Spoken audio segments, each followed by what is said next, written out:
तो हमने इससे पहले कितनी 5 नज़में पढ़ी। एक हमने बंदगी नामा पढ़ा है, जिसके अंदर मतलब ग़ुलामी के बारे में उन्होंने बयान किया कि ग़ुलामी के असरात क्या होते हैं और ग़ुलाम लोगों की, कौमों की, उनकी फ़ितरत किस किस्म की होती है, उनकी हैसियत क्या होती है, उनकी वक़्त क्या होती है। एंड इसको यानी किस तरह जो है वो इंसानों अफराद के और फ़र्दों के और अफराद के जो है वो रूह, उनके जिस्मों से वो रूह खींच लेती है ग़ुलामी, उनकी हर चीज़ को ख़त्म करके रख देती है। और उसके बाद जो उन्होंने नज़म हमने पढ़ी थी वो मौसीकी की पढ़ी थी,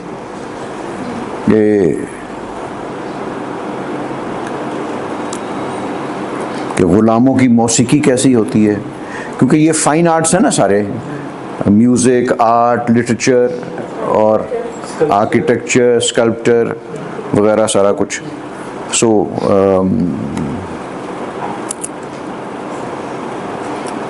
बेसिकली उन्वान इसका ये है कि दरमियाने फ़नून लतीफ़ा ग़ुलामान, फ़नून लतीफ़ा फ़ाइन आर्ट्स। तो फ़ाइन आर्ट्स की ही ये सारी कैटेगरीज़ हैं। तो हमने मौसीकी पढ़ी थी और मुसव्वरी भी हमने पढ़ ली थी। और मुसव्वरी के बाद हमने क्या पढ़ा था, मज़हब ग़ुलामान, मतलब ग़ुलामों का मज़हब क्या होता है।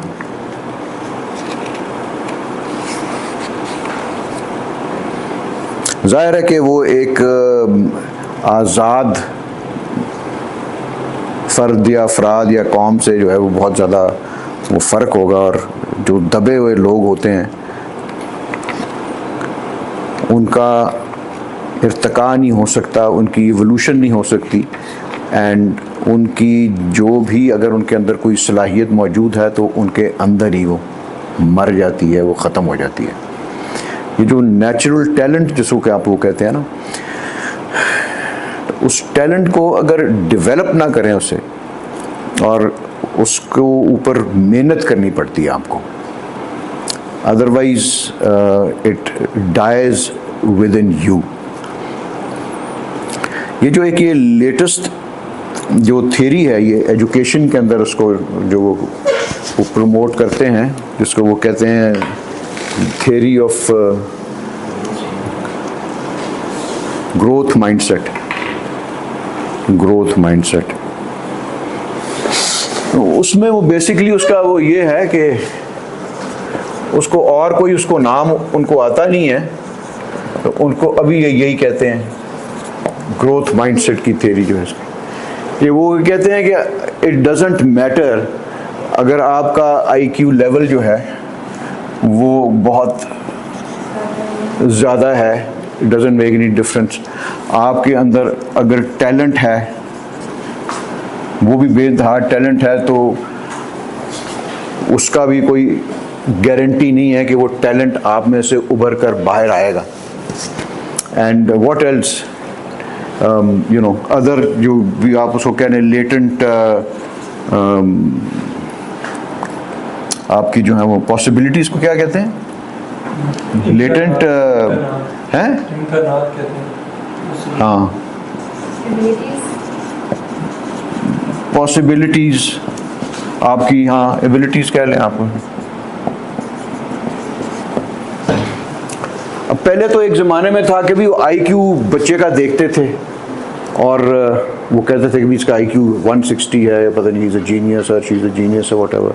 अभी भी शायद वो करते हो, लेकिन वो कहते हैं कि वो ठीक है कि वो आईक्यू लेवल उसका वो है, लेकिन अगर आप उसको डेवलप नहीं करेंगे तो वो सारा जो भी उसकी इवोल्यूशन है या उसकी जो आईक्यू से जो उस जिस कमाल पे उस बच्चे ने पहुंचना है वो कभी भी नहीं पहुंच सकेगा। एंड उसके लिए दे से कि ये सारा कुछ वो करने के लिए आपको जो चीज़ मद्दे नज़र जो है वो रखना चाहिए, वो ये है कि लॉन्ग टर्म गोल्स। लाइफ में अगर आपके जो हैं वो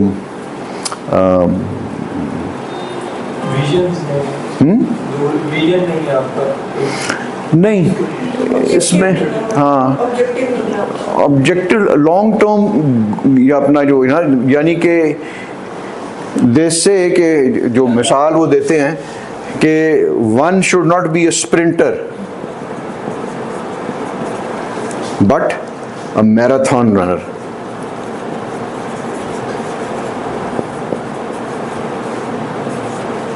ये बात समझे ना आप, ये क्यों कह रहे हैं? स्प्रिंट तो कितनी होती है, वो 100 मीटर तक खत्म हो जाती है, एंड जो मैराथन रनिंग जो होती है, जो कि जिस तरह वो स्लो एंड स्टेडी जो चलते जाते हैं, वो 10-10 हज़ार मीटर की 40-40 मील जो है वो भागते हैं वो। यानी कि you have to have the ability to which is able to take you, आपको वो बहुत लंबा आखिर तक लेके जाए, बजाय कि वो सारी की सारी एबिलिटी आप वो एक ही बर्स्ट के अंदर उसको वो ख़त्म कर दें। ये इसके ऊपर एक अलग एक्चुअली लेक्चर वो बनता है, वो इसको वो पढ़ा भी होगा किसी वक्त, मैं आपको वो भी सिखा दूंगा।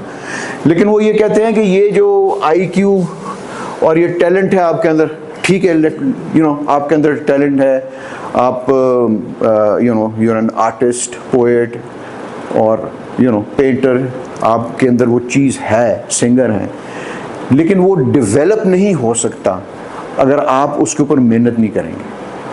तो वो IQ का भी कोई फ़ायदा नहीं है कि वो एक वो लेके आप वो बैठे रहें कि भाई IQ है, लेकिन अगर जिस सिम्त में आपने चलना है उसके ऊपर आप एक सस्टेनेबल तरीके से नहीं चलेंगे आगे, तो वो सारा का सारा ख़त्म हो जाएगा। एंड दैट इज़ वाई वो टैलेंट जो है वो लोगों में आपको इनिशियली कई बच्चों में नज़र आता है, और बाद में you know in later on in life वो नज़र ही नहीं आता आपको, वो बच्चा गायब हो जाता है, वो टैलेंट उसका ज़ाया हो जाता है। वो बेसिकली होता ही है कि वो उसके ऊपर जो वो मेहनत दरकार होती है वो नहीं होती, सो उसके बगैर वो चीज़ नहीं होता।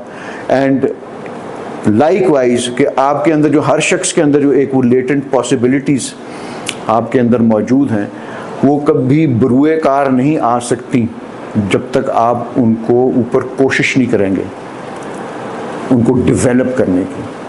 बेसिकली ये है कि उनको डेवलप आपने किस तरह करना, एंड वो डेवलपमेंट जो है वो इस तरह जो वह होती है कि वो मतलब उनके जो कुछ पॉइंट्स हैं कि लॉन्ग टर्म गोल्स होने चाहिए, लंबा चलने की सलाहियत होनी चाहिए, स्ट्रगल की कोशिश जो है वो होनी चाहिए, कैपेबिलिटी। ये चीज़ उनको भी अब रियलाइज़ हो रही कि उनके भी ये जो ये अगली नस्ल है उसके अंदर उस तरह की वो स्ट्रगल करते वो नहीं आते। उनके भी जो नौजवानान हैं, जो उनके वो यंग जनरेशन है, वो आसानी को पसंद वो करती है। और आप ये देखें कि वो स्ट्रगल की में से जो भी फ़र्द या कौम बाहर निकली वो तबाही होती है। एंड अदरवाइज़ इसके अलावा वो कुछ ऐसी वो जो पॉइंट्स हैं वो ये कहते हैं कि स्ट्रगल के साथ साथ वो क्या होना चाहिए कि आपके सामने कोई मुश्किलात आपके लिए, उन बच्चों के लिए खड़ी करनी चाहिए, चैलेंजेस।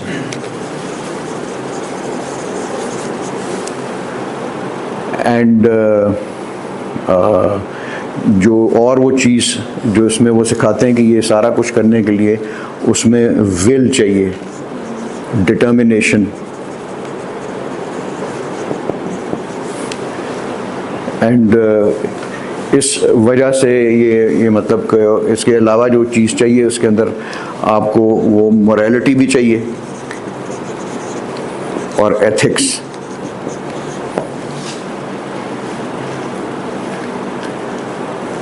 अब आप ये देखें कि ये सारी वही चीज़ें हैं, 1 2 3, ये सारी की सारी पॉइंट्स वो हैं जो कि खुदी की डेवलपमेंट में आपको चाहिए होते हैं।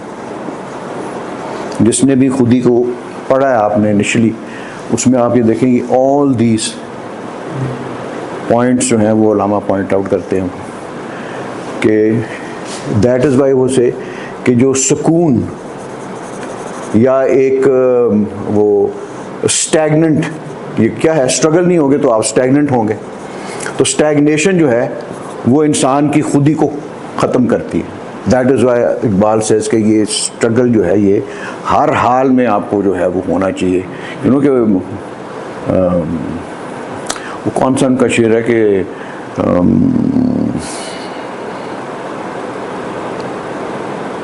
न शवद नसीब जानत के दमी करार गिरत, के खुदा करे कि तुम्हारे नसीब में एक लम्हे की फुर्सत ना हो, हर वक्त तुम हर लम्हा स्ट्रगल करते रहो, कि तबो ताब ज़िंदगानी बतो आशिकार बादा, ताकि तुम्हारे ऊपर जो ज़िंदगी की तबो ताब, उसकी जो उसकी असलियत है वो तुम्हारे ऊपर आशिकार हो। ज़िंदगी के अंदर वो चमक और तबो ताब पैदा ही स्ट्रगल की वजह से होती। फिर वो कहते हैं कि ये खुदी जो है वो डेवलपमेंट में अपने लिए डिमांड करती है, वो अपना एक मुखालिफ जो है वो डिमांड करती है, जिसके साथ वो टकराती है और आजमाती, जो कि आप किसी के साथ जब तक टकराएंगे नहीं किसी मुश्किल के साथ, तो वो आपकी सलाहियत कभी भी बाहर नहीं उभर के आ सकती। एंड इसमें जो है वो मिसाल जो है वो आपको देते हैं वो हज़रत दाता साहब की, कि वो मर्व से एक नौजवान आता है और वो आकर उनसे कहता है कि मेरी दुआ करें कि जो मेरे दुश्मन हैं उनसे निजात मिल जाए। और वो दाता साहब आगे से कहते हैं कि तुम तो बड़े नादान हो कि तुम समझते हो कि तुम्हारे दुश्मन जो हैं वो तुम्हारे लिए बायस रहमत हैं, और इसलिए तुम्हारे लिए बायस रहमत है कि वो तुमको अपने वो पाँव पे, अपने टोज़ पे खड़ा रखते हैं। और यू नो अगर आपकी दुश्मनी है, अब इसे मतलब मुखालिफ चीज़, ये नहीं कि जो आगे वो उस तरह की कोई दुश्मनी पैदा कर लें आप, लेकिन यू नो आपकी जो एबिलिटीज़ हैं वो in times of trials and tribulations में ही निकलती हैं बाहर। चैलेंजिंग सर्कमस्टांसेस के अंदर आपको पता नहीं आपकी क्या सलाहियत है, तो एक सर्कमस्टांस ऐसा आ गया है कि जिसके अंदर आपने उसी वक्त कोई फ़ैसला करना है, यानी कि वो आपकी जो थिंकिंग कैपेसिटी होगी वो 20 टाइम्स एनहांस हो जाएगी, और आप वो चीज़ कर गुजरेंगे जो आप कभी जहन में सोच भी नहीं थे सकते, या आपके जहन में भी वो चीज़ आ जाएगी।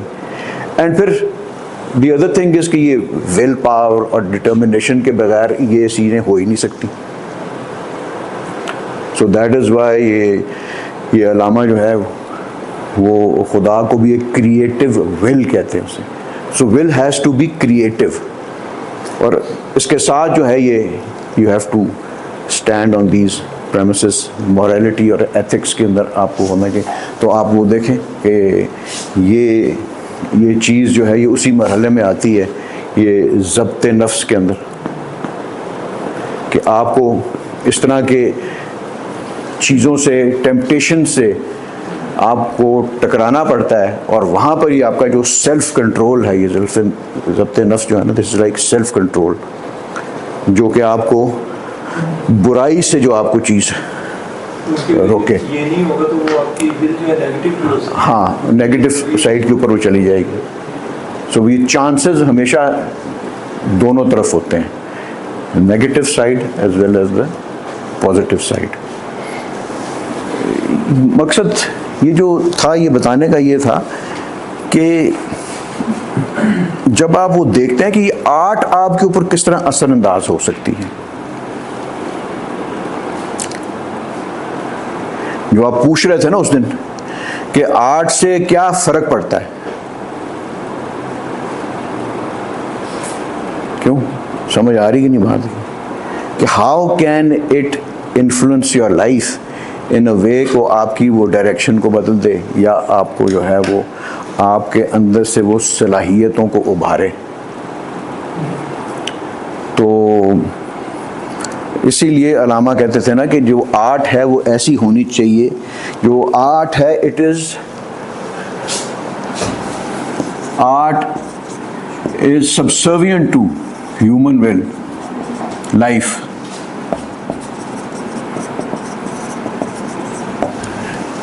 लाइक आर्ट ऐसी होनी चाहिए जो कि प्रोमोट करे आपके अंदर वो लाइफ की कैपेसिटी को। उसका असर ऐसा होना चाहिए कि उसको आपको देखकर आपके अंदर जो है वो जज्बा पैदा हो, और ये आर्ट के दोनों हो सकते हैं ना, वो जज्बा भी पैदा कर सकती है और आपके अंदर वो एक डिप्रेशन और वो लो की तरफ भी आपको लेके जाएगी। And this is why we should look at ये मुख्तलिफ पेंटिंग्स या आजकल की जो आपको देखें तो वो बहुत ज़्यादा डिप्रेसिंग है उनकी पेंटिंग्स हमारे आर्टिस्ट्स की, और उनको देखकर वो आपकी जितनी भी उसको उससे इन्फ्लुएंस होने की सलाहियत है वो इंस्टेंटली तो यही होगी कि उसको देख के आपको दिल या बैठ जाएगा या आपके दिल को वो में कोई वो जज्बा उभार देगी, ज़िंदगी को वो सप्रेस करेगी या ज़िंदगी को वो एनहांस करेगी आपके अंदर लाइफ को। सो आर्ट का ये जो है वो इफ़ेक्ट होता है, और वो हर चीज़ का यही है। पोइट्री को देख लें आप, पोइट्री की सैड पोइट्री देख लें, उसी तरफ से दूसरी तरफ से आप वो ऐसी शायरी देख लें जिसके अंदर कोई पैगाम है, ज़िंदगी का पैगाम है, उसमें क्या फ़र्क है। एंड पेंटिंग के अंदर भी यही चीज़ है, मौसीकी में भी यही चीज़ है। मौसीकी can take you make you feel very low and depressed, and वही मौसीकी जो है वही इंस्ट्रूमेंट वो अगर एक और किस्म का साज वो निकालें तो वो आपके अंदर एक जज्बा जो है वो पैदा कर देता है वो। एंड लाइकवाइज इज़ आर्किटेक्चर, जो कि आज का सर आर्ट वाले से क्वेश्चन है, बाद में ये जो आर्ट पेंटिंग बाकी अजी पूरे लकीरें लकीरें बनाई होती है लोगों ने, वो बड़ी महंगी बिकती है। वो है वो उसका तो आप वो जिस तरह वो पिछली मैं वो बता रहा था ना आपको, वो एक साहब ने जो है वो इनविजिबल पेंटिंग जो है वो बनाई, मैंने भेजा था आपको मेरे ख्याल में ग्रुप के ऊपर, तो वहाँ पर जाके वो देख रहे हैं, वो देर अप्रिशिएटिंग दिस इनविजिबल आर्ट, वहाँ पे कुछ भी नहीं है, जस्ट अ वॉल। तो अब वो ऐसे क्या क्या करें आप चीज़ का, अब वो मकसद वहाँ पर वेस्ट के अंदर आर्ट की एप्रिसिएशन ज़्यादा है, क्योंकि वो हमारे से आर्ट की फील्ड में हमारे से आगे हैं, बहुत आगे हैं। हमारी ये जितनी भी आर्ट है इट इज़ उनको फॉलो करती है। आपने इनोवेशन नहीं की मुसलमानों ने एज सच आर्ट के अंदर, पेंटिंग के अंदर, और उसकी वजह आपके जो भी ये थे कोई उलमाए दीन के कोई फतवे थे या इस किस्म के, ये ऐसी पेंटिंग नहीं बना सकते, ऐसी आपको बना सकते हैं। तो इन एनी केस अभी आप जिस सिचुएशन में है वो इस तरह, अब उधर वो आप वो देखें ना कि वो पिकासो वो एक लकीर भी लगा देता था तो उसकी जो थे मेरे ख्याल में कुछ आज 10 करोड़ की वैल्यू होगी उसकी। तो वो क्यों है उसकी, इट इज़ लाइक वो कहें जो पंजाबी में से कहते हैं शौक दम कोई मोल नहीं। यहाँ पे भी तो कबूतर भी तो आप जाके 50-50 लाख रुपए का कबूतर भी खरीदते हैं, बिकते हैं। 1.5 करोड़ के घोड़े भी आप इंपोर्ट कर रहे हैं इस वक्त फ्रॉम अर्जेंटीना, ये पोलो के शौकीन जो हैं आप, वो आप तो देखने वाला तो कहेगा यार ये क्या, ये बकवास है, ये तो कुछ भी नहीं है। और उस किस्म की भी आर्ट है, ये जिस तरह की आप कह रहे वो एब्स्ट्रैक्ट किस्म की। लेकिन बहरहाल उनके जो भी आर्ट लवर्स हैं या उनकी जो भी एक सेंस ऑफ एप्रिसिएशन है आर्ट की, वो इन्वेस्टमेंट के लिहाज से भी होती है। एंड एस्थेटिक्स के लिहाज से भी होती है। था ना कि वो आर्ट को किस नजरिए से देखते हैं, वो मैटर करता है उनकी नजरिए क्या आर्ट है, वो कॉन्सेप्ट उनका उस तरह से। देखिए वहाँ पर जो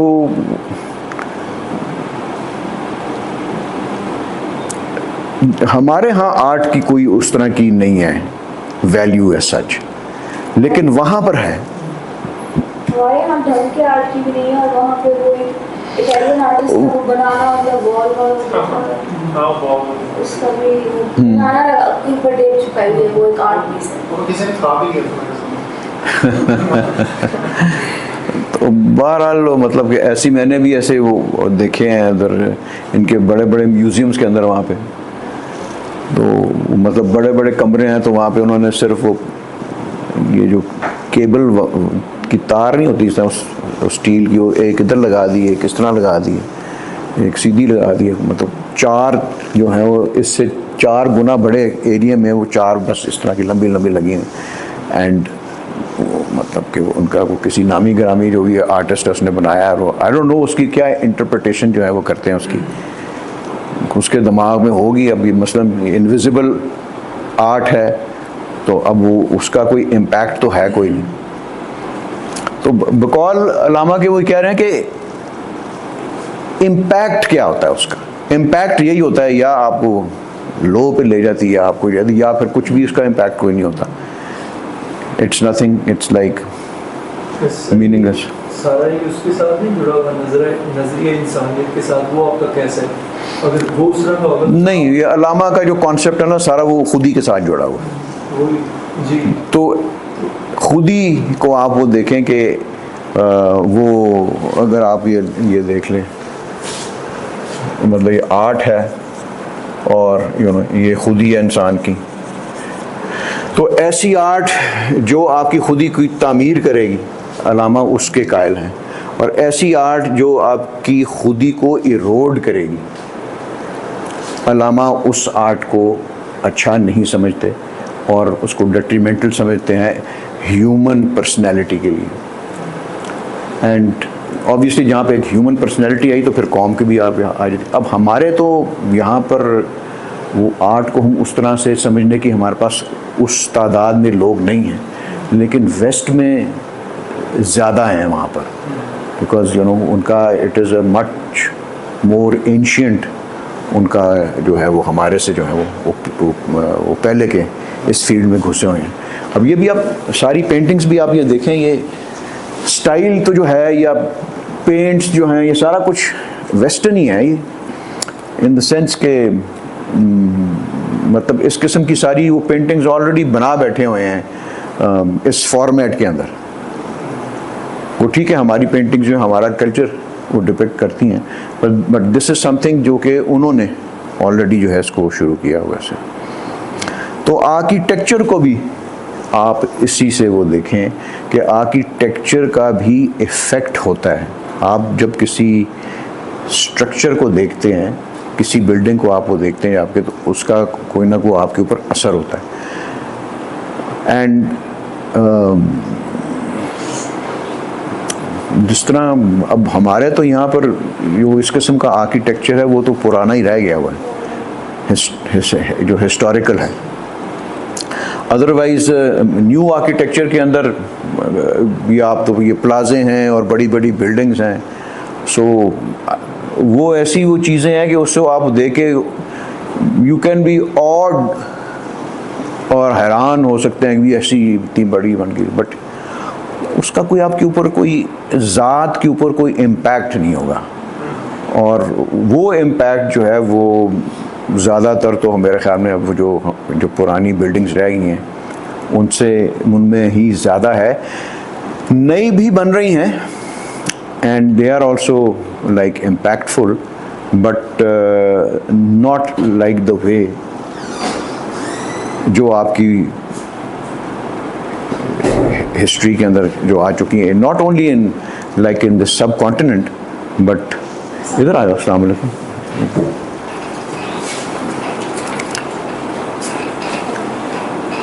इवन सारी दुनिया में आप देख लें वहाँ पे जाके।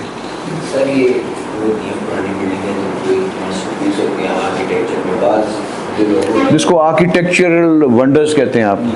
बाद लोगों को वो अपील करती है, उन पर वो वाकई इम्पैक्ट करती है। बाद लोग कहते हैं कि हमें इसमें कोई वो चीज़ नहीं नज़र आती, हमें यानी बिल्कुल ये इम्पैक्ट नहीं करती, तो वो लोगों का वो क्या हिसाब होता है, क्यों नहीं उनको कुछ नहीं यार, वो देखो ना, कोई चीज़ या कोई इस तरह कोई, आप सब लोग यहाँ पे बैठे हैं तो आपका हुस्न का भी हर एक का को मेयार फ़र्क होगा या, क्योंकि आपको इट्स लाइक वो आर्ट कहते हैं, it is very preferential, subjective है। एक चीज़ किसी को पसंद आ जाती, दूसरे को पसंद ही नहीं आती। एक को उसमें से कोई ऐसी चीज़, ऐसा कोई जो उसको इन्फ्लुएंस करती है, ऐसा उसका इम्पैक्ट ऐसा होता है, लेकिन दूसरे को नहीं करती। एंड उसके अंदर वो आई थिंक वो एक पूरा एक वो सब्जेक्ट वो आ जाता है जिसको हम एस्थेटिक्स कहते हैं उसे, वो उसको भी जानना बहुत ज़रूरी है कि वो आर्ट की अप्रिसिएशन किस तरह है, उसमें से आप वो मैसेज क्या डिराइव करें। लेकिन वो एक अलग सब्जेक्ट है वो, जिसको हम वो जमालियाती जो है वो उसकी हैं, हाँ, हिस्से जमालियात जो है आपके अंदर, वो इसको एस्थेटिक सेंस वो आप वो कहते हैं कि आपकी अंदर की जो एबिलिटी है टू उस आर्ट को अप्रिशिएट करने की, वो चीज़ होनी चाहिए। हाँ, ये फ़िलासफ़ी की ब्रांच है ये। सो बिल्कुल बहुत ज़्यादा चेंज नहीं हो गई हुई है एस्थेटिक्स, क्योंकि अब ये जितनी भी हम मॉडर्न आर्ट देखते हैं, जो पोस्ट मॉडर्न आर्ट है, वो तो मतलब अपने आप को बिल्कुल अपने पीछे जो सीरीज चली आई थी उसने अपने आप को बढ़ावा तो एस्थेटिक्स जो है आप वो देखा with over a period of time evolve होती आ रही है ना। तो जो अब उस वक्त थी वो नहीं है, अब और किस्म के एस्थेटिक्स आ गए हैं। जिस तरह आपकी वो मोरालिटी में भी चेंज आ रहा है आपके, तो ऑल द वर्ल्ड ओवर उसकी मोरालिटी भी बदल रही है, एथिक्स भी सर ये तो पता नहीं क्या से क्या होते हैं। लेकिन अब एस्थेटिक्स लाजमी तो नहीं है ना, आपको अच्छी तरफ ही लेके जाए, आपको बुरी तरफ भी तो लेके जा सकते हैं। जिसना कोई कैनवस के ऊपर केला उन्होंने चिपका दिया, इसकी क्या एस्थेटिक्स आपने निकाली है? नहीं, वो उस चीज़ को आप वो छोड़ देना कि बुरी तरफ भी लेके जा, वो तो मैं कह रहा हूँ नेगेटिव साइड पे भी लेके जा सकती है और पॉजिटिव साइड के ऊपर भी। यानी कि आपकी जो पॉजिटिव और नेगेटिव से यहाँ पे मुराद है कि जो आपकी शख्सियत को तामीर करे और जो उसकी तखरीब करे, वो नेगेटिव में चलेगी। तो अब ये वो ठीक है कि वो जो केला लगा दिया वहाँ पर, या वो बहुत अजीब अजीब चीज़ें करते हैं वो सो मकसद है वो अपनी तरफ से तो कोई मैसेज पास ऑन कर रहे होते हैं, लेकिन अल्लाह ही जानता है कि उसका वो जिस चीज़ का इम्पैक्ट नहीं ना होगा तो वो मैसेज भी कभी नहीं होता। वो देखें अब वो आपके सामने है कि सर हर डिपार्टमेंट में ऐसी है, इसी तरह के लोग जो इस तरह के। इट ऑल्सो डिपेंड्स कि वो जो मैसेज देने वाला है उसका कितना असर है उसका। अब वो इमरान मैसेज देगा तो उसका करोड़ों पे असर हो जाएगा, उधर से दूसरा और को देगा उसका असर ही कोई नहीं होना, बात चाहे वो दोनों एक ही कर रहे हो, सो उस चीज़ को ये देखें से। तो इस नज़म के जो हैं वो 3 बंद हैं इसके बेसिकली।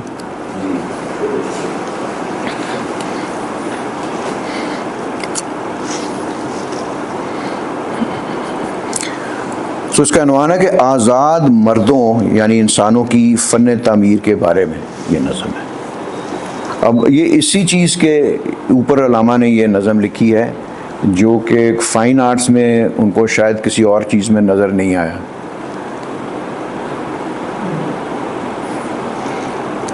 और बल्कि 4 चीज़ों पे उन्होंने कमेंट किया हुआ ना, पोइट्री के ऊपर, आर्किटेक्चर, पेंटिंग, म्यूज़िक, ये 4 चीज़ों पे उन्होंने किया हुआ। पोइट्री के ऊपर आपने वो पढ़ा था असरार खुदी के अंदर कि किस किस्म की शायरी होनी चाहिए, किस किस्म की जो है वो से रिफ्रेन करना चाहिए। तो ये बाकी 3 चीज़ें उन्होंने इसमें डिस्कस की हैं। एंड ये इस बारे में अब वो कह रहे हैं कि अब इसको ही जो चीज़ मैं आपको बताना चाहूँगा ना, उसको जो आपको कि किस तरह इफ़ेक्ट किस तरह होता है उस चीज़ को देखने का। तो वो कहते हैं कि यक ज़मान बार रफ्तगाने सोबत गुज़ीन सनत आज़ाद मर्दा हम बेबीन, कि एक लम्हा जो है वो ज़रा अपने वो पुराने असलाफ के साथ उनकी सोबत इख्तियार करो, उनसे ज़रा अपना उन्होंने जो किया है उसकी तरफ ज़रा देखो वो क्या करके गए, और ताकि तुमको पता लगे कि जो आज़ाद मर्दों का भी आर्किटेक्चर है वो किस किस्म का था। वो अब वो आपको ये पॉइंट आउट कर रहे हैं ना। वो फिर अगले में वो कहते हैं कि खीज़ो कार ऐबक व सूरी निगर वानमा चश्मी अगर दारी जिगर, कि उठ और जाके वो देख जो कि कुतुबुद्दीन ऐबक ने और शेर शाह सूरी ने क्या बनाया। और वानमा चश्मी अगर दारी जिगर, और अगर तुम्हारे में ये हौसला है या तुम ये सलाहियत रखते हो तो जाके उनके खोल कर उनकी आंखों को देख। अब what is the difference? Qutbuddin Aibak तो ये मुग़लों से भी बहुत पहले था, तो उसका जो आई थिंक बाकी का तो मुझे को पता नहीं, इसका वो है वहाँ पे वो कुतुब मीनार, और वो इज़ वाकई एक हिस्टोरिकल या एक इतना पावरफुल पीस ऑफ आर्किटेक्चर है, पत्थरों का बना हुआ है, और अभी तक उसके अंदर जो है वो कोई टूट फूट उसके अंदर नहीं हुई।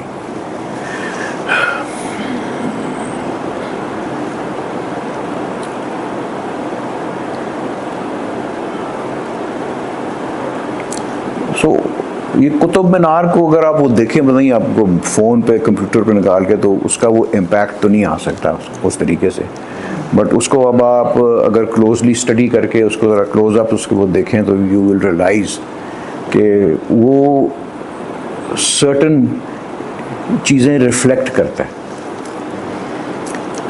तो वो अगर वो कह रहे हैं अगर देखने की नज़र है तो फिर ज़रा सही तरह उसको देखो ताकि तुम्हें पता लगे वो क्या रही है।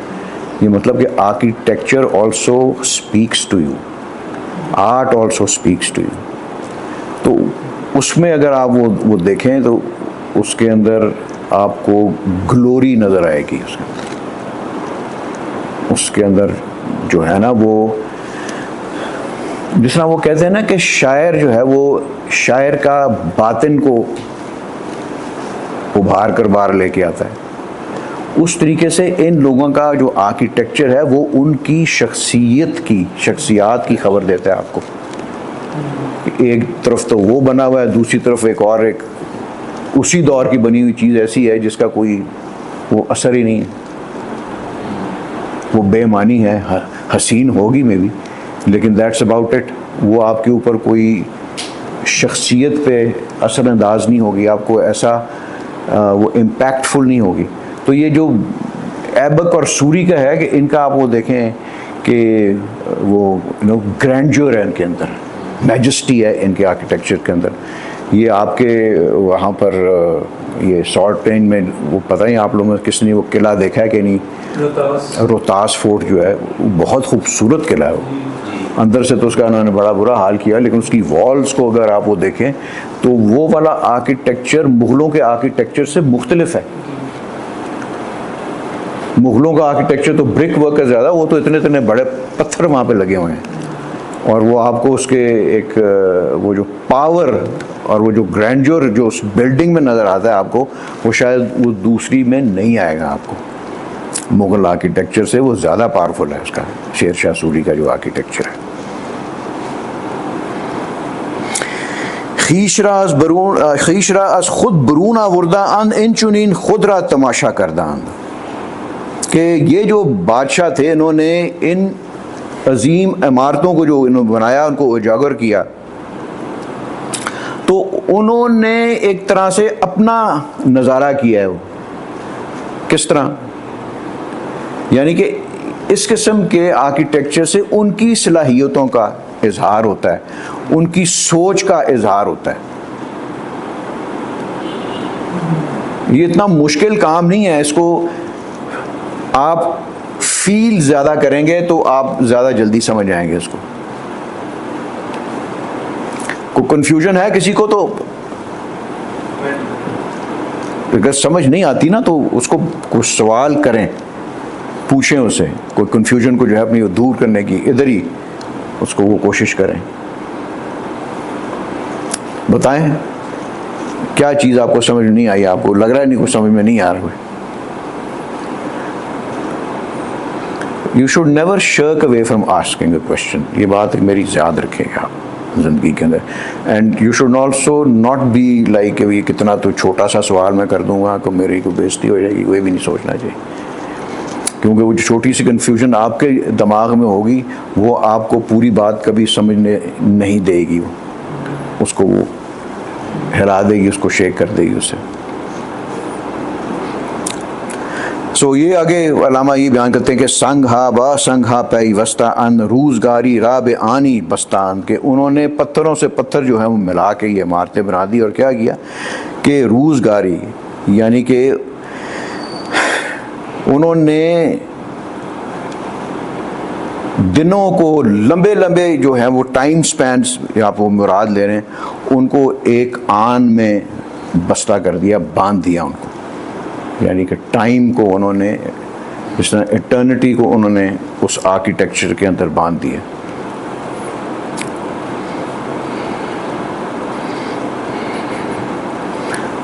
सो बताना आपको ये चाह रहे हैं कि उनकी जो इमारतें हैं वो इतनी मुस्तहकम, इतनी मोहकम और पायदार हैं कि उनके ऊपर ज़माने के गुज़रने का असर नज़र नहीं आता। और इसीलिए वो इस तरह लगता है कि जिस तरह वो अपनी ओरिजिनल हालत में अभी तक खड़ी हैं।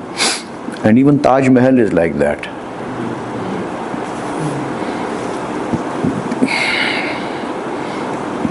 सो ये कहते हैं कि दीदने वो पुख्ता तर साजत तुरा दर जहान दीगर अंदाज तुरा। तो उसका इफ़ेक्ट क्या होता है, उसका इम्पैक्ट क्या है ऐसी इमारतों का कि उनको देखने से तुम्हारे अंदर वो एक मोहकम और पायदार जो है वो कैफियत उभर कर आती है। क्यों, इससे क्या समझे हम, बताएं। तो उसकी जो स्ट्रेंथ है बिल्डिंग की कि वो सेंचुरीज आफ्टर सेंचुरीज वहीं पे है, कोलैप्स नहीं कर रही। तो अगर आप उसी मैसेज को ले अपने स्ट्रेंथ एग्जैक्टली वो आपके अंदर उसका जो इफ़ेक्ट आ रहा है ना, वो आपको रियलाइज़ वो करा रहा है कि जो मजबूत चीज़ मजबूत होती है और वो पायदार चीज़ पायदार तरीके से ही कायम रहती है। सो मकसद कहने का ये है कि जब आप वो जो मजबूती और पायदारी उसमें देखते हैं तो आर्ट का मकसद होता है कि वो आपके अंदर वो रियलाइजेशन पैदा करें कि आप भी उस मजबूती और पायदारी को अपने अंदर तलाश करें अपनी शख्सियत के अंदर, और उसको अपनी शख्सियत को मजबूत करें एंड अपनी क्रिएटिविटी को आप उभार कर वो बाहर ला सकें। कि किसी और की क्रिएटिविटी आपको भी मेरे ख्याल में जो है वो कुछ ना कुछ इंस्पायर करती है कि आप भी कुछ ना कुछ ज़िंदगी में अपने को क्रिएटिव काम करें।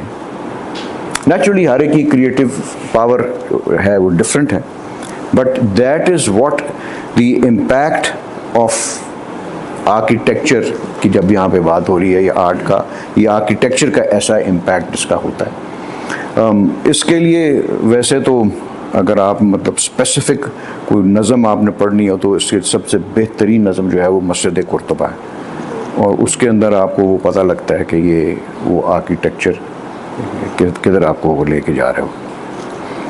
फिर वो कहते हैं कि नक्श सूए नक्श गर्मी आवरद आज ज़मीरे ऊ खबर में आवरद, कि ये क्या है। उसके साथ जैसे वो भी बिल्कुल रिलेट ही हो रहा है ना, कि अब जैसे कि एक गुलाम है, ये गुलाम बंदा है, ये गुलाम कौम है, उस आर्किटेक्ट को देखेगी तो वो सिर्फ कहेंगे कि यही है अल्टीमेट। देखे ना वो ये सूरी का और ऐबक का क्या रिफ्लेक्ट क्या करता है। एक तो वो कह रहे हैं कि आज़ाद मर्दों की तामीर है, तो आज़ाद मर्दों की तामीर के अंदर जो डोमिनेटिंग एस्पेक्ट होगा वो पावर का होगा। उसको आपको देख के आर्किटेक्चर को आपको पता लगेगा कि ये तो ये इतनी पावरफुल चीज़ है, ये किसी पावरफुल बंदे ने ही बनाई है। So that sense of power, ये इसी में मैं आज आपको पढ़ाऊँगा कि ये दो चीज़ें होती हैं जो कि आर्किटेक्चर के अंदर या आर्ट के अंदर नुमायाँ होती हैं, जलाल और Jamal. beauty and majesty, power and you know नहीं पावर एंड तो ग्लोरी तो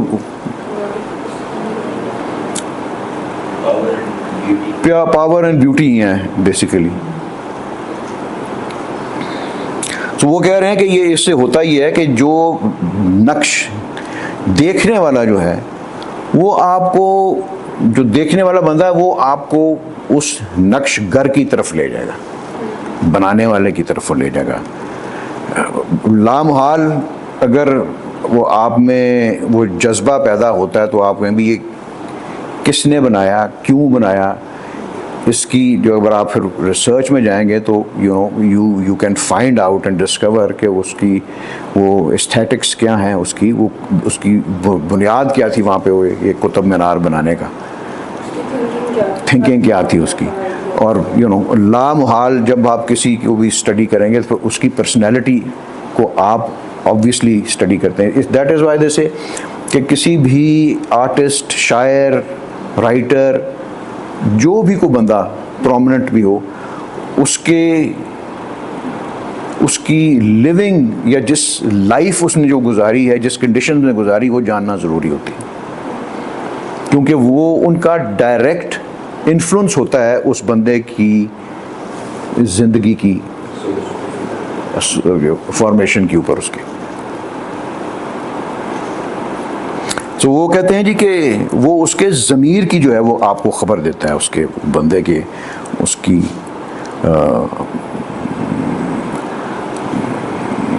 वो मतलब कि उसका जो ज़मीर कितना रोशन था, कितना उसमें क्या कुव्वत थी, वो आपको उसके इनसाइड की खबर देता है। एंड आर्ट डज, वो जो कहते हैं ना कि वो आर्टिस्ट जो है वो अपना ही इजहार होता है, क्योंकि उसके अंदर से ही निकलती है ना ये सारी चीज़ें। Everything, poetry, art, singing comes out from inside his hidden self. फिर वो कहते हैं कि ये जो है कि हिम्मत मर्दाने तब ए बुलंद दर दिल संग इन दो लाले अर्जुमंद, कि इसके अंदर जो क्या चीज़ें जो गूंदी हुई हैं वो आपको नज़र आती हैं, को मर्दाना हिम्मत और बुलंद फितरत, उसकी जो है इजहार जो है इसका होता है। ये अब क्योंकि इन दो बंदों की बात कर रहे हैं तो ये दो ऐसी सलाहियतें हैं, ये दो ऐसे हीरे हैं जो कि उनके तामीर करने वालों के जौहर को उसको नुमायां करते हैं, और आपके ऊपर उन पत्थरों से इन दो चीज़ों का इजहार होता है। यानी कि अब आप ये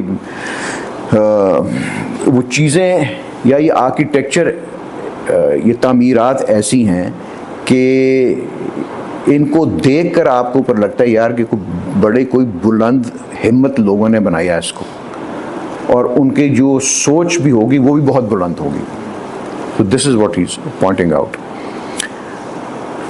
सो सजदा गाही कीस्ट इन अज मन मपुरस भी खबर रो दादे जान अज तन मपुरस।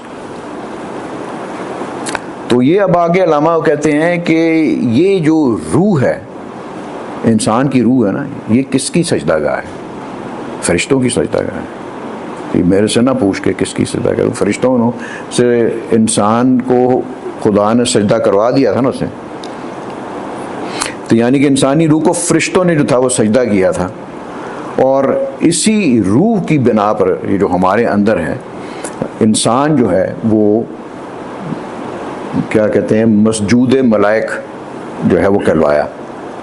और मतलब कि आप वो देखें ना, व्हाट ही सेइंग इज कि इस तामीर से उनकी स्पिरिट भी का भी इजहार होता है, उस ऐसी स्पिरिट जिसको वाकई जो मसजूद मलाइक है, ये वो स्पिरिट नहीं है जो ख़त्म ही हो गई है और वो अब इस चीज़ की हकदार ही नहीं रही। वो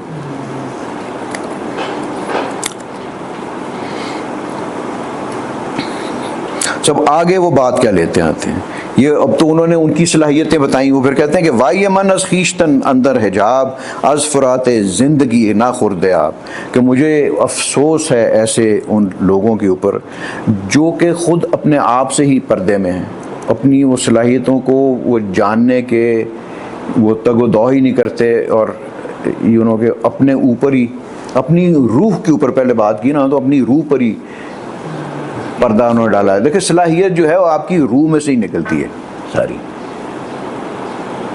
एंड वो जो है वो उसके ऊपर वो पर्दा डाला हुआ है, और अपनी वो पोशीदा सलाहियतों और वो क़ुव्वतों से जो है वो अपनी खुदी से ही वो जो है वो बेखबर होने के जो है वो एक ज़िंदगी ऐसी गुजार रहे हैं कि ना अपना पता है और ना अपनी किसी सलाहियत का पता है।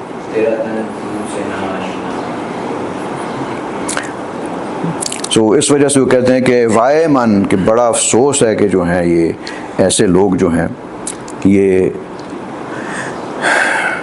उन्होंने अपने आप को अपनी जड़ों और बुनियादों से उखाड़ कर जो है वो फेंक दिया है, और अपने मुकाम से उन्होंने जो है अपने आप को दूर जो है वो गिरा कर रखा है। यानी कि ये लोग जो हैं बुनियादी तौर पर अपनी सलाहियतों से और अपनी ताकत से वाकिफ़ ही नहीं है। मोहकमी आज यकीन मोहकम अस्त वाये मन शाख यकीनम बी नामस दर मन ऑन नी रूये इल्लल्लाह नीस्त सजदा अम शायान इन दरसगाह नीस्त।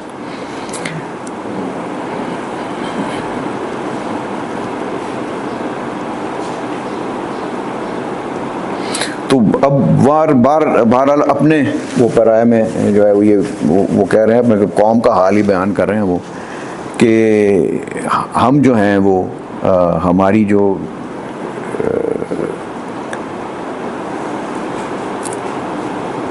हमारी जो शख्सियत है उसमें यकीन मुहकम है ही नहीं, और इस वजह से जो है वो हम जो भी बेयकीनी का शिकार हुआ तो वो फारिग हो गया। जो हो ज़ौक़े यकीन पैदा तो कट सकती हैं जंजीरें। एक और भी है वो यकीनी के ऊपर नहीं वो तो यही है ना, जो हो ज़ौक़े यकीन पैदा तो कट जाती हैं जंजीरें। वो एक दूसरा भी है वो कि वो बेयकीनी जो है ना वो इंसान को, हाँ वो ग़ुलामी से भी बदतर है। किसी जगह पे कहा हुआ है उन्होंने, तो बेयकीनी is what is like it can be like both faith in God and also faith in your own self. Confidence नहीं है आपके अंदर। जिसमें कॉन्फिडेंस नहीं होगा वो कभी भी कोई चीज़ कर नहीं सकता, कर गुजरेगा नहीं, उसमें वो सलाहियत नहीं होगी टू टेक दैट वो फाइनल जो है वो प्लंज लेने का ना वो नहीं वो कर सकता। वो लामा के एक और शेर में ना कि सद हकीम सर बजेब एक कलीम सर बेकफ, कि वो 100 हकीम 100 फ़लसफ़ी जो हैं वो तो अपना फ़लसफ़ा झाड़ते रहेंगे, तो वो एक जिसने जान की बाजी लगा देनी है उसने वो मकसद को हासिल कर लिया ना उसने। इसको भी हंसी आ रही है। हमें भी बताओ भी कौन सा बंदा तुम्हारे दिमाग में है।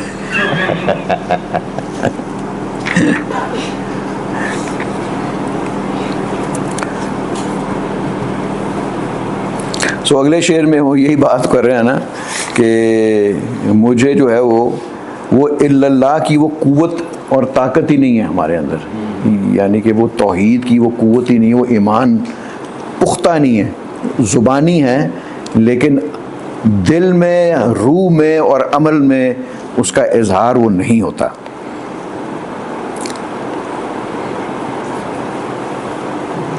तो यही वो कुव्वत है जो कि आपको दूसरे लोगों के आगे झुकने से जो आपको बचाती है और उनके साथ सामना, उनसे टकराने के आपके अंदर वो सलाहियत वो पैदा करती है। तो अगर आपका ईमान पुख्ता नहीं है तो हमारे जो सजदे हैं वो महज नुमाइशी हैं, वो इससे ज़्यादा कोई भी हैसियत नहीं रखते कि बस वो कर दिया ना, वो मतलब कि इबादत करना जो है वो अमल के मुकाबले में बहुत आसान चीज़ है, क्योंकि आपने बैठ के कर लेनी कि आपने जो भी करना है, और आपने आपके सामने कोई टकरा नहीं रहा है आप किसी चीज़ से। सो ये जो इस शेर में जो है वो अल्लामा ने लिखा है कि वो या वसत अफलाक में तकबीर मुसलसल, या खाक के आगोश में तस्बीह व मुनाजात, वो मज़हब मर्दान खुद आगाह व खुदा मस्त, ये मज़हब जमादात ये मज़हब मुल्ला व जमादात व नबातात। तो जमादात, ये पत्थर और ये दरख्त और ये सारी चीज़ें वो भी अल्लाह का नाम लेती हैं, जैसा कि कुरान के अंदर है, हर चीज़ उसकी हमदो सना करती है, लेकिन वो अपनी जगह से हिल नहीं सकते। दे कांट परफॉर्म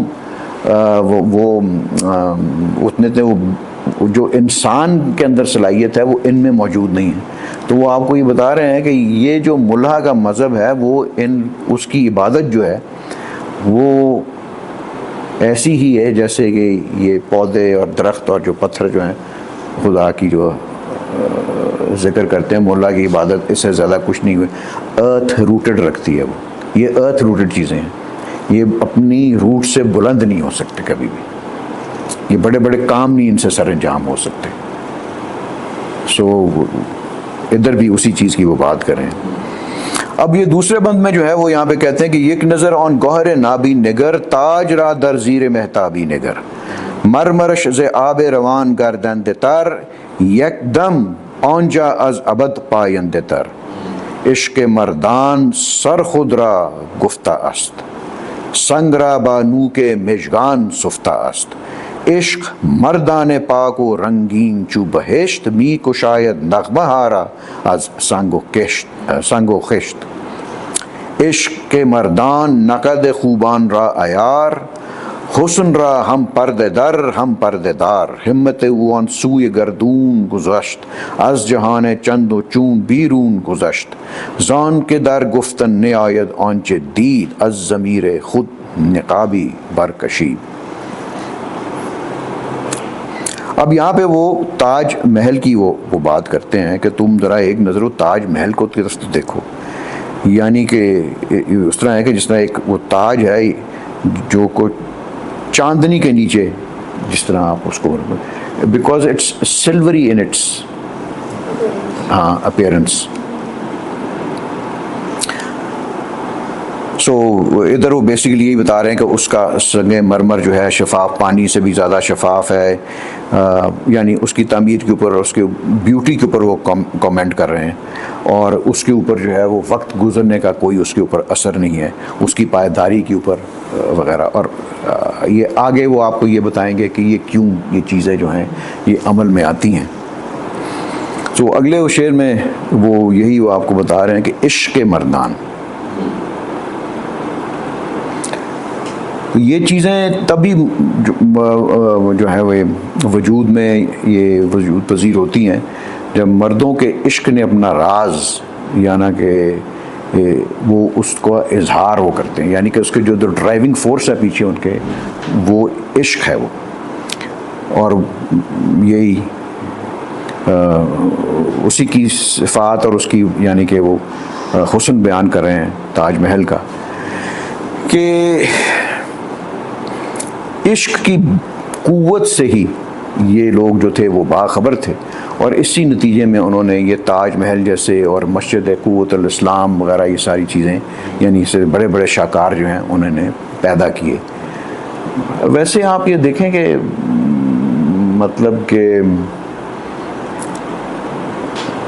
ये जो टाइम ईरा की ये जो एक वक्त गुजर गया है, ये चाहे इस्लामिक आर्किटेक्चर देख लें, आप क्रिश्चियंस का आर्किटेक्चर देख लें, और भी किसी जो भी मज़ाहिब का भी आर्किटेक्चर देख लें, वो सारा इंस्पायर्ड फ्रॉम रिलीजन ही है, वो from the love of God ही है वो।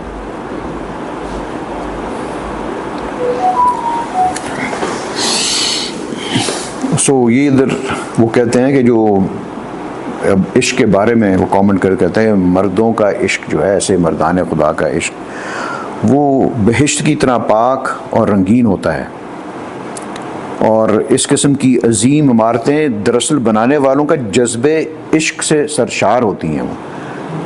वो कह रही है अलावा, वो कहते हैं ना कि मोजज़ाए फ़न की है खूने जिगर से नमूद, कि ये जो मिरेकल ऑफ आर्ट है वो उसके अंदर जब तक उसका बनाने वाले का खूने जिगर उसके अंदर शामिल ना हो तो वो मिरेकल बन नहीं सकती, वो लाइफ नहीं उसके अंदर आती। वो खूने जिगर का मतलब है खूने जिगर से नमूद, यानी कि वो लाइफ डाल देता है वो। That is why you will see a lot of art जिसके अंदर आपको लाइफ नज़र आएगी, although it's not, but you will see life in it. And whereas in other types of art आपको वो ज़िंदगी नज़र ही नहीं आएगी, या उसके अंदर वो ज़िंदगी से बिल्कुल आरी होगी, या मौत की झलक आपको उसमें ना नज़र आएगी उसके।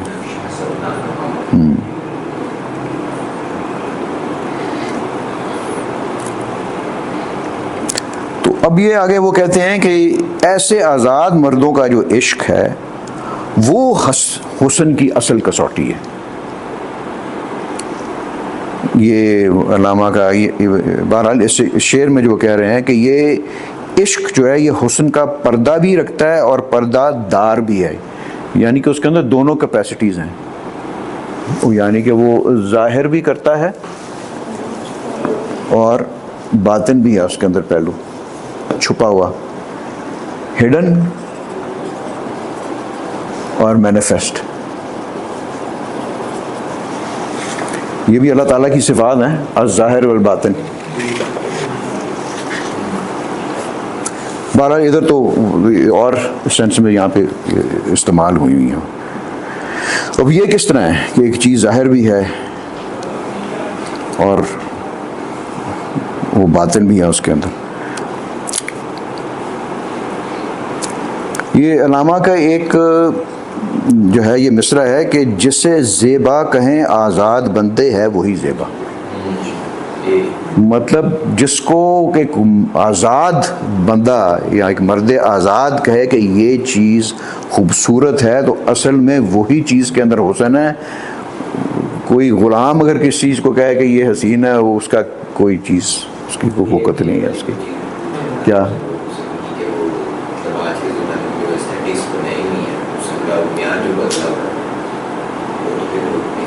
तो बहरहाल वो देखें वो कि जो आपको उसका जो एस्थेटिक्स को बयान कर रहा है, हुस्न का उसका जो भी बयान कर रहा है, वो खुद आज़ाद बंदा है या नहीं है कि वो दबा हुआ है। सो ये क्योंकि इश्क की बात की है तो इसलिए ये मस्जिद कुर्तुबा में अल्लामा कहते हैं कि ए हर में कुर्तुबा इश्क से तेरा वजूद तुम्हारा। अब आप ये देखें कि ये मस्जिद का जो आर्किटेक्चर है इसके अंदर आपको देखें कि हाउ वुड यू से कि उसके अंदर जो है वो आपको मतलब जो है इसको थोड़ा सा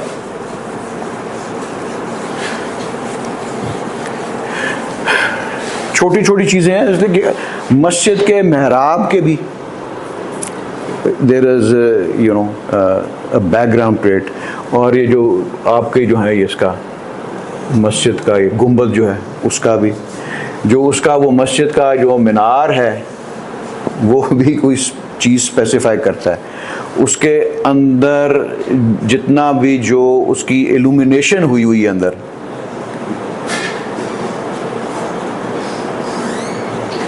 उसके अंदर तज़ीब हुस्न और आयश है, जिस तरह ये फूल बूटे वगैरह लगाते हैं उसके भी वो मानी है, उसके कलर्स के भी मानी है। तो मकसद ये कहने का है कि वो चीज़ आपको एक वो नज़र आती है, जिस तरह ये इसको आप ये देखें कि कभी इसको गुंबद को जब आप वो देखते हैं तो व्हाट इट मीन्स और इट टेल्स यू कि आपको इसका कोई ग्रैंडर तो नज़र आता है, लेकिन वो तो उसका ज़ाहिर है, लेकिन बातिन में जो है आपको वो ये बता रही है कि सब चीज़ जो है दुनिया के अंदर वो खुदा की तरफ से आती है, खुदा से वाले ना, सब कौन कहने वाला तो वही है ना, तो उसी से ही आती है। और फिर अगर आप उसको दूसरी तरफ से देखें तो हर चीज़ ने लौट कर खुदा की तरफ ही वापस जाना है। तो ये रिफ्लेक्ट करती कि नहीं आपको, आपका अपना जो एक नजरिया है उसका, मतलब कुरान की आयत को रिफ्लेक्ट करती है कि जो भी मेरी तरफ से है सारा मेरी तरफ ही तुमने लौट कर वापस आना है कि नहीं आना। एंड लाइकवाइज आप ये देखें कि ब्लू का बहुत ज़्यादा इस्तेमाल हुआ होता है हमारी मसाजिद के अंदर। तो ये ब्लू कलर है, it signifies the mercy of God.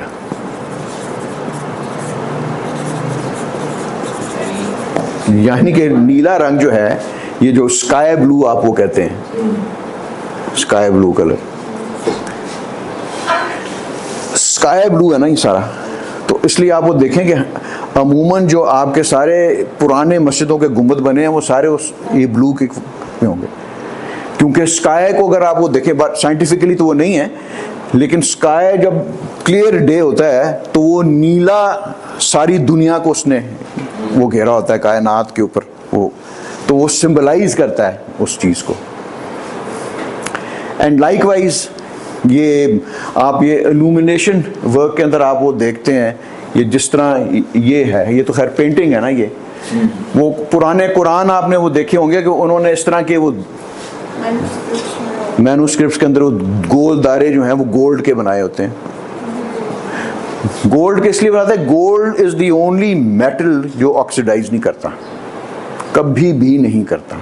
तो दुनिया का जो भी और कोई मेटल है वो ऑक्सीडाइज कर गया था। ये देखिए ये उसके कॉपर के बने हुए हैं, वो काले स्याह हो गए ऑक्सीडाइज होके। गोल्ड नहीं होगा, कभी भी नहीं होगा। उधर वो मेरे कमरे में आप देखें कुछ वो जो मोहम्मद नाम लिखा हुआ है, जो वाइट गोल्ड में है वो ऑक्सीडाइज हो गया है, जो प्योर गोल्ड में है it is as it is.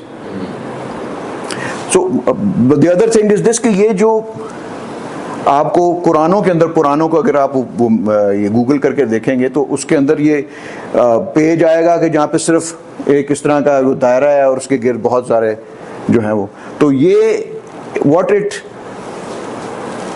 Tales you is कि this is like a gateway, a portal, जिसको क्या कहते हैं हम, गेट। पोर्टल क्या होता है? गेट कहते हैं उसे। This is the gate to haven.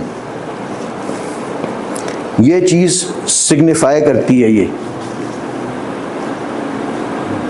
कोई चीज भी जो आप वो देखेंगे वो बेमकसद नहीं है। ये जिसको आप वो ये जो है वो क्या कहते हैं, ज्योमेट्रिक पैटर्न्स, ये आपको मस्जिदों में बड़े बड़े नजर आएंगे। ये भी कुछ ना कुछ, मुझे अभी याद नहीं है, लेकिन ये भी सिग्निफाई करते हैं। सो ईच एंड एवरीथिंग वो सिग्निफाई करती है। अभी आप बादशाह मस्जिद में जाएं तो आपको वहाँ पे वो बड़े खूबसूरत वाजेस नजर आएंगे, फूल लगे हुए हैं, वो वगैरह वगैरह। तो वो आपको क्या बता रहे हैं कि वो आपको जन्नत का बता रहे हैं। Those flower patterns, they signified the beauty of heaven, and that is why they are made. सिर्फ वो इस तरह नहीं है क्योंकि डेकोरेटिव उन्होंने कर दी हैं, उसके मानी है। तो समझ रहे हैं आपके किस तरह जो है वो आर्ट को जो समझने के लिए भी जो है वो सलाहियत और वो मतलब थोड़ा सा इल्म चाहिए उसको कि भी इस तरह उन्होंने क्यों किया उन्होंने।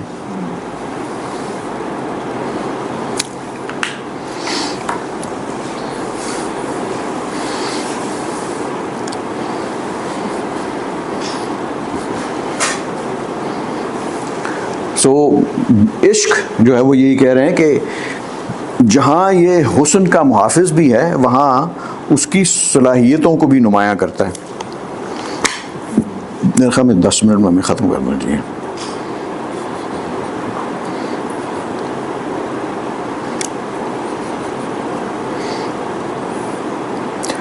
सो ये अगला जो शेर है ना उसमें ये कह रहे हैं कि ये जो इश्क की से हासिल की हुई हिम्मत जो होती है ये मतलब टाइम स्पेस को ट्रांसेंड कर जाती है। यानी कि यू नो ये जिस तरह इसी में मस्जिद कुर्तुब में कहते हैं कि आनी ओ फानी तमाम मोजज़ा हाय हुनर, कि जितने भी ये आर्ट और ये जो भी कुछ कायनात में जो बनाया गया है ये मोमेंटरी हैं और ये तबाह होने ही होने हैं।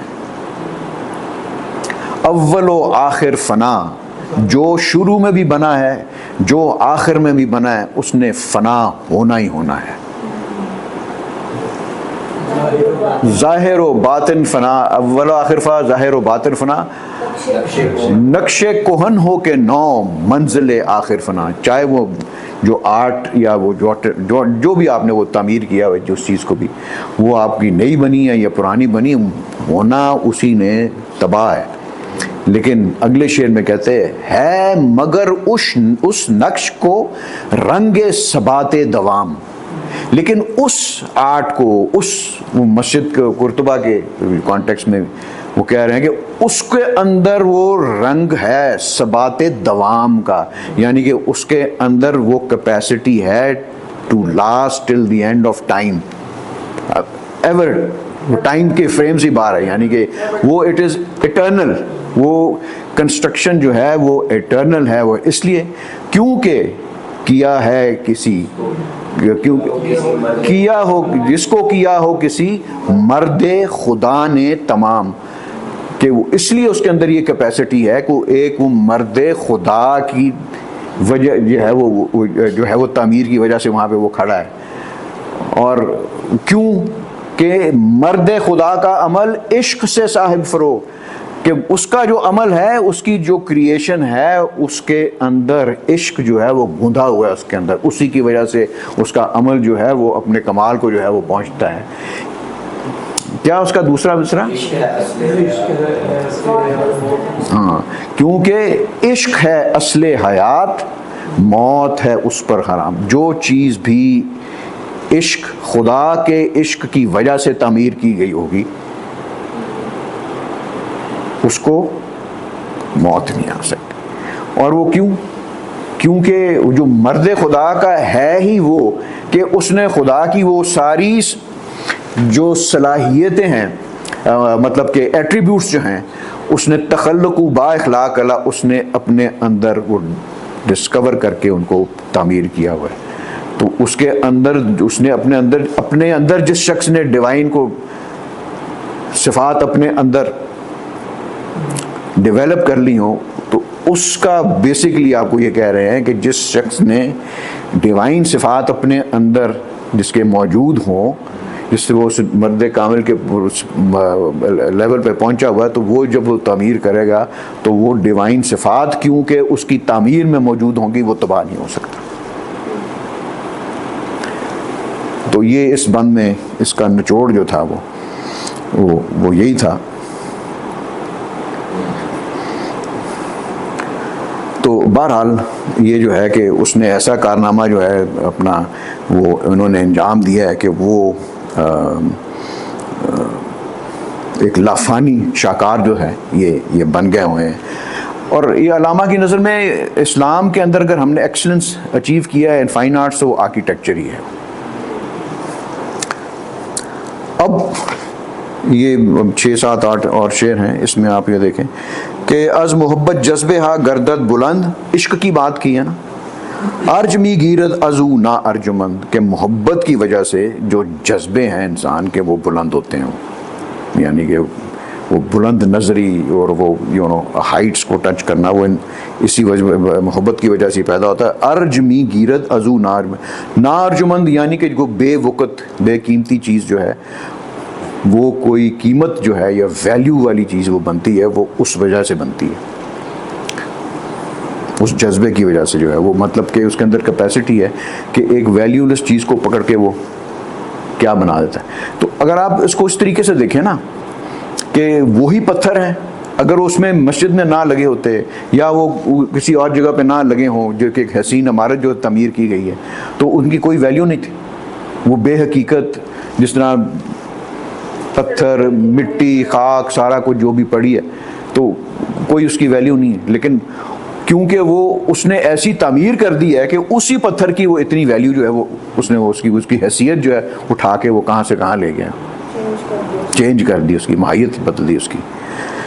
तो अब वो कहते हैं कि बी मोहब्बत ज़िंदगी मातम हमें, अगर मोहब्बत नहीं है आपकी ज़िंदगी के अंदर तो आपकी ज़िंदगी एक मातम से ज़्यादा हैसियत रखती नहीं।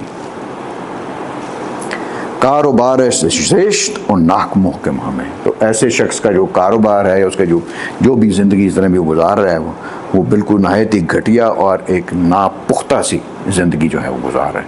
तो इस मोहब्बत से अब आप ये नहीं कि मोहब्बत आप उधर फुआद खान से मोहब्बत करके तो बैठ जाए तो कहा कि मेरी मोहब्बत जो है वो बुलंद होगी, ये मोहब्बत है इश्क रसूल वाली, और ऑब्वियसली आपको जो खुदा की तरफ ही वो लेके जाती है। तो ये वो मोहब्बत है जो कि खुदा की सिफात को आपके अंदर उसको उजागर करने की जो है वो जो है तौफीक अता करती, सलाहियत अता करती।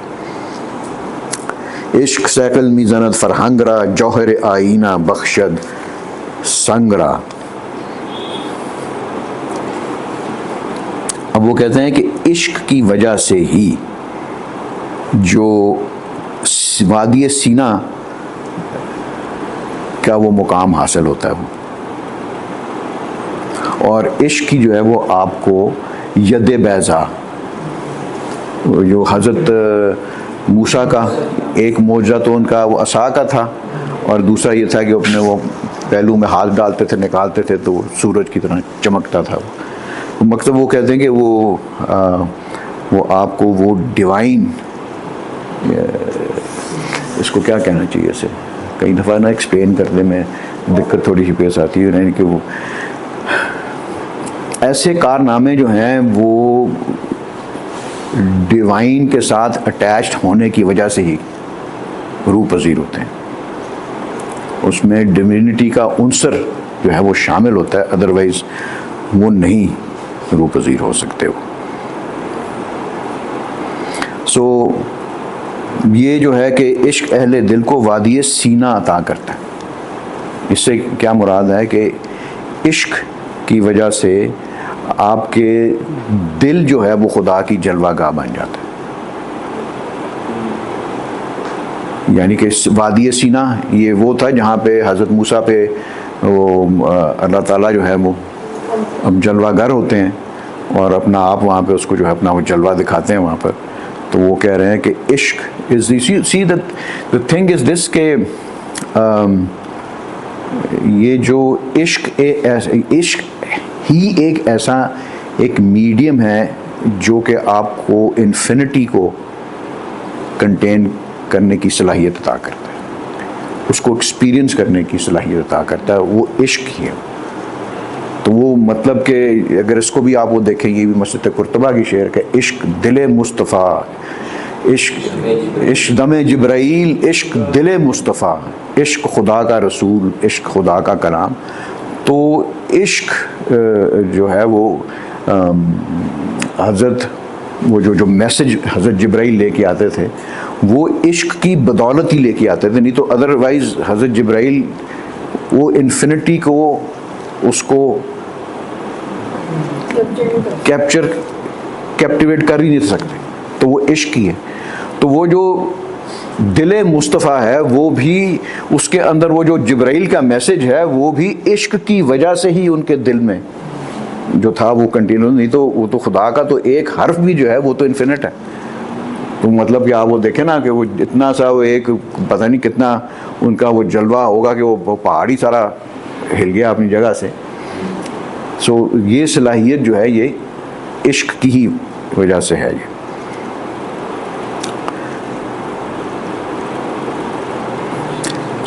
अब ये इश्क की वो बात ही कर रहे हैं ना, क्योंकि असल तो उसी के ऊपर आके ख़त्म होता है कि ये सारा जो जलवागरी है इश्क होता है। पीछे ऊ हर मुमकिन हो मौजूद है मात, जुमले आलम तल्ख ऊ शाख नबात, कि उसके सामने जो है जो कुछ भी मुमकिन है और जो मौजूद है वो उसके सामने मात है या उसकी वो दस्तरस में है वो।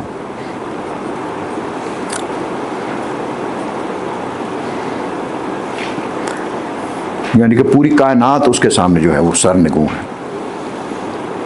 गर्मी अफकार माँ अज नारे ऊस्त आफरीदन जान दमीदन कारे ऊस्त, कि ये हमारे अफकार में जो हरारत और गर्मी जो है इश्क के ही बायस है।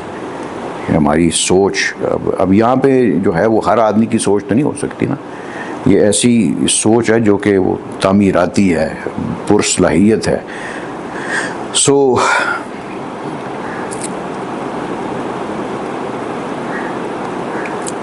कि उसको ऐसे अफराद को पैदा करना और रूह फूंकना जो है वो इश्क का ही काम है। गोया इश्क जो है वो जान पैदा करके उस जान में तख्लीकी कुव्वत जो है वो पैदा करता है। यानी कि बाकी जितनी भी आपकी वो सलाहियतें हैं वो उसकी बदौलत ही बरुए वो कार आती हैं। वो जो 3 शेर ही रह गए हैं बस कि इश्क मूरो मुर्गो आदम रा बसस्त, इश्क तन्हा हर दो आलम रा बसस्त। कि मतलब ये जिसका लुग़वी मानी है कि इश्क चूंटी परिंदा और इंसान यानी सब मखलूक के लिए वही काफ़ी है, ये अकेला ही दोनों जहानों के लिए काफ़ी है। और गोया हर मखलूक के वजूद के लिए ज़रूरी है और दोनों जहानों के मकासद इश्क की तुफ़ैल ही अमल पजीर जो हैं वो होते हैं।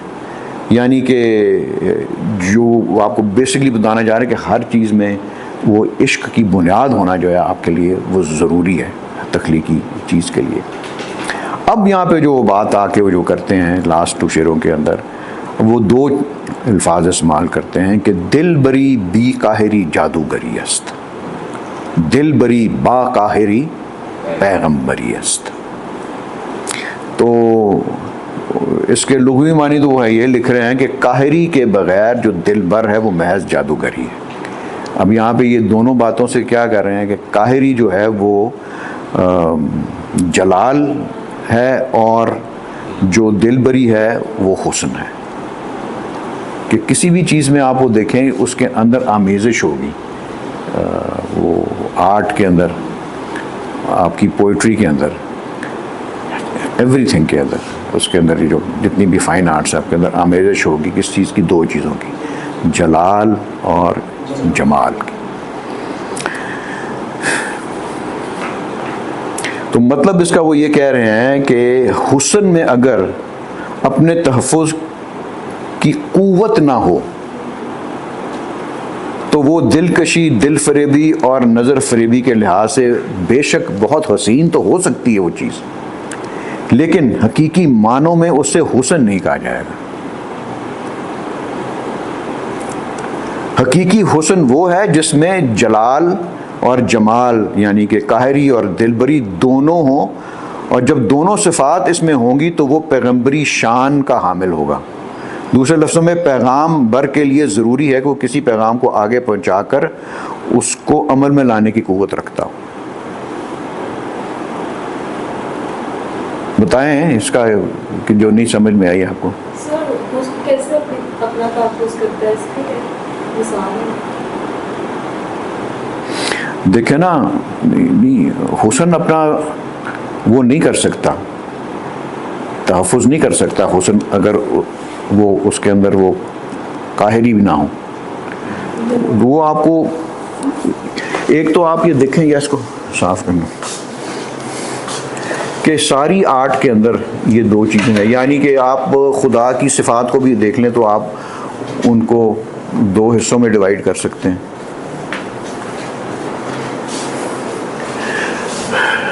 जलाल में और जमाल में।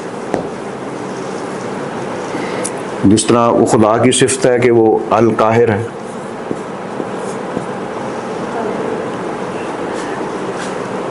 फिर इधर हैं हाँ रहमान है और रहीम है।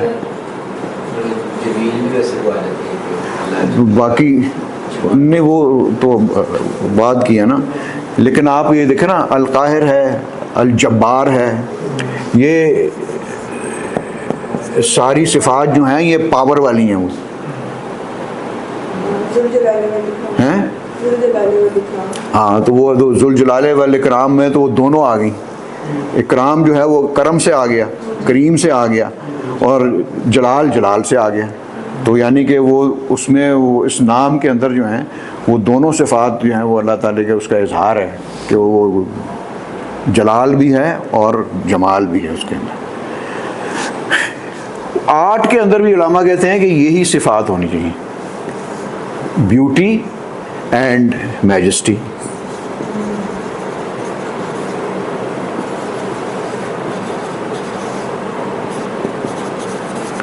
जिसको हम ग्रैंडर भी कहते हैं।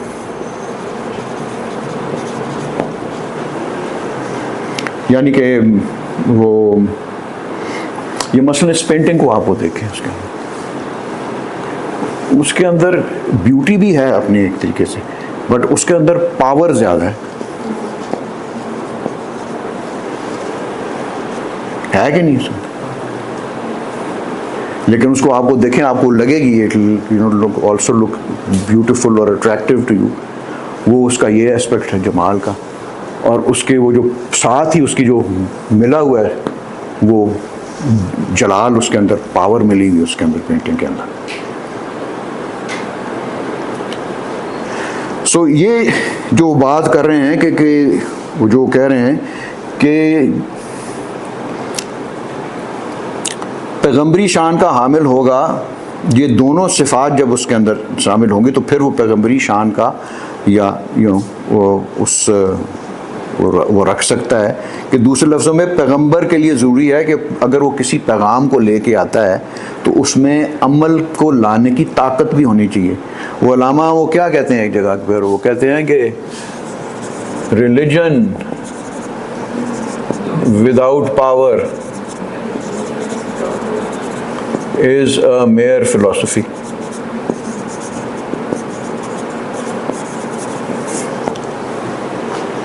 अगर आपकी रिलीजन में ये पावर नहीं है उसको इम्प्लीमेंट करने की, उसकी हिफाजत करने की, उसके कवानीन को बरूएगा उसका मतलब को इम्प्लीमेंट करने की, तो फिर तो वो एक फ़लसफ़ा रह गया ना। पढ़ लिया ना पढ़ लिया उसका असर ही कोई नहीं। एक वो यानी कि वो बेअसर और वो यानी कि इम्प्रैक्टिकल सी चीज़ रह जाएगी।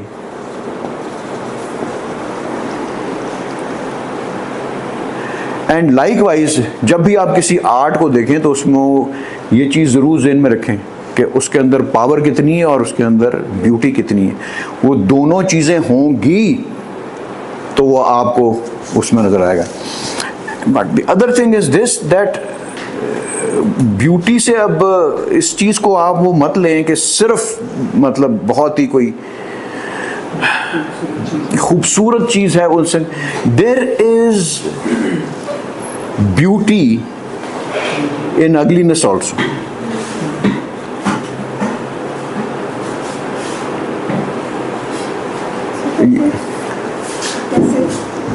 Okay, ये देखो ये पेंटिंग, you think this is beautiful or not? But उसमें ugliness देखो, नीचे वो देखो उसके सारे कांटे और वो जो है वो बदशक्ल चीज़ है उसके अंदर। इसको देखो, इसमें आपको ब्यूटी नज़र आती है ना, आपको खड़ा करती है, आपको सोचने पे आपको अट्रैक्ट करती है, तो वो हुस्न है जो उसका आपको चीज़ अट्रैक्ट करता है उसके अंदर। बट अगलीनेस भी है उसके अंदर, या उसके अंदर वो पावर भी देखो। ये जो नीचे सारा कुछ वो टूटा हुआ है, यानी कि उस टूटे हुए के अंदर उसका वो पावर का इजहार है, उसका वो जलाल जो है वो आपको शो कर रहा है। दैट इज वाई इन सारों के अंदर आपको ये चीज़ नज़र आएगी इसके अंदर, इन पेंटिंग्स के अंदर।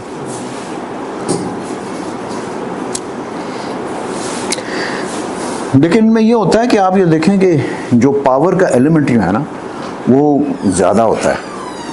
और बकौल इकबाल के अगर आप उसको देखें, डोमिनेटिंग फैक्टर जो है ना, कैक्टस का वो बहुत खूबसूरत लगता है, पूरा रंग इसमें कांटे होते हैं। हाँ नहीं, बट उसमें भी आप ये देखें कि खुदा का पावर जो है वो कहता है, अलामा कहते हैं ना वो कि मैं डोंट डिनाई के, जिस तरह वो कहते हैं कि खुदा तो सारा इश्क है इश्क है इश्क है, लेकिन वो कहते हैं दैट वो love is there but the most dominating factor जो है खुदा का वो पावर है वो। और ये जो लास्ट शेर है कि हर दौरा दरकार हा आमीख्त इश्क आलमी दर आलमी अंगीश्त इश्क। कि ये देखें कि ये जो इश्क के अंदर जो है ऐसी सलाहियत है कि वो जलाल और जमाल को मिला देता है आपस में। और वो क्या करता है कि आलमी दर आलमी अंगीख्त इश्क,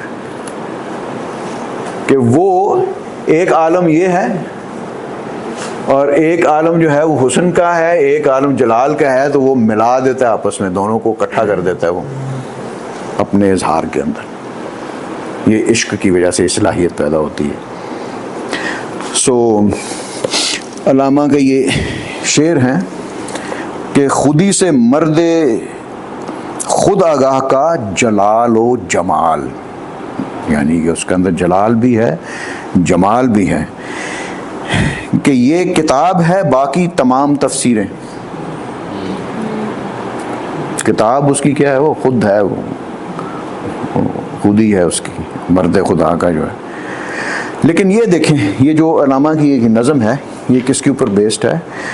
इसका उन्वान ही ये है, जलाल और जमाल। वो कहते हैं कि मेरे लिए है फ़कत ज़ोर हैदरी काफ़ी।